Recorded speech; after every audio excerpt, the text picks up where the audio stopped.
Bom, vamos lá trazer mais algumas correções e melhorias aí do sistema. E agora, para a gente começar, uma das grandes correções que nós tivemos aí foi a parte de relacionamentos aqui. Na verdade, somente de um relacionamento, que foi o relacionamento N para N, tá? Aqui a interface mudou um pouco também. Agora o relacionamento ele traz aí inicialmente somente o tipo, porque é baseado nele que você vai receber os próximos campos, tá?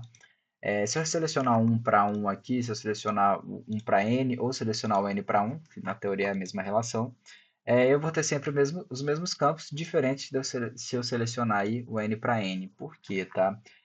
O n para n para o Prisma, que é o RM do sistema, nativamente ele não precisa de colunas referenciais. Então eu só coloco aí o tipo e seleciono qual que é o modelo aí de referência que eu quero utilizar. Por exemplo, aí eu vou selecionar o Company aqui, e aí, quando eu gerar esse código, vou pausar aqui enquanto o código está sendo gerado. Bom, vamos lá. Tinha dado um erro aqui porque eu não tinha salvado a tabela de company ainda, mas nada muito relevante. Bom, e aí quando eu gero o n para n, se eu volto aqui no código e eu dou uma olhada aqui agora na parte do esquema, aqui na parte de usuário e empresa, né, eu tenho essa relação aqui em formato de array, tanto para users quanto para company aqui sem utilizar nenhuma chave, tá? Então é a forma como o Prisma lidar aí com essas relações N para N. Sinceramente, eu não acho que é uma relação tão útil. Acho que tem formas melhores de fazer um N para N do que assim também. Mas a gente tem aí essa opção. Bom, a segunda melhoria aí que nós fizemos foi a parte do autocomplete, tá? O autocomplete agora, ele traz as opções de quais rotas você quer completar. Antes nós tínhamos somente o modal, você selecionava o autocomplete e aí ele fazia para todas as rotas.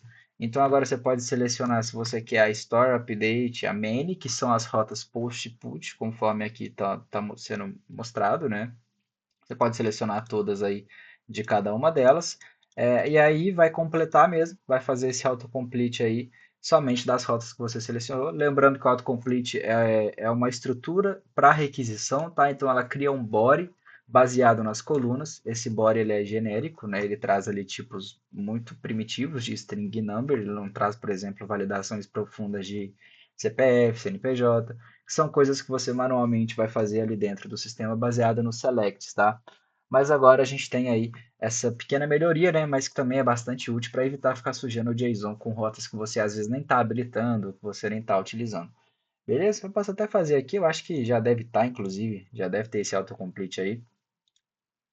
Eu não vi qual rota que eu selecionei, acho que foi da privada, né?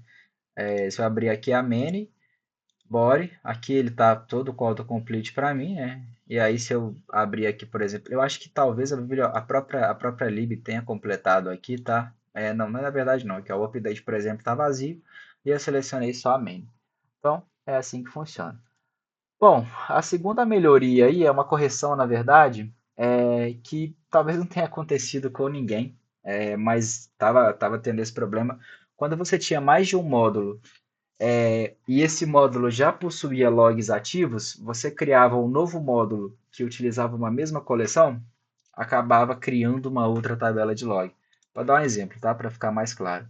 Eu tenho aqui user, e aí eu vou lá e habilito os logs da user. Já estão habilitados, na verdade. Aí eu venho aqui e crio um outro modelo, vou chamar de external, por exemplo, e eu venho aqui e crio essa coleção user, e eu vou e habilito os logs também dessa mesma coleção. Obviamente, eu vou receber aquela mensagem falando que essa coleção já é editada por outro módulo, mas quando eu fazia isso, eu habilitava logs de uma mesma coleção em módulos diferentes, eu acabava duplicando a tabela de logs e o esquema do Prisma acabava quebrando.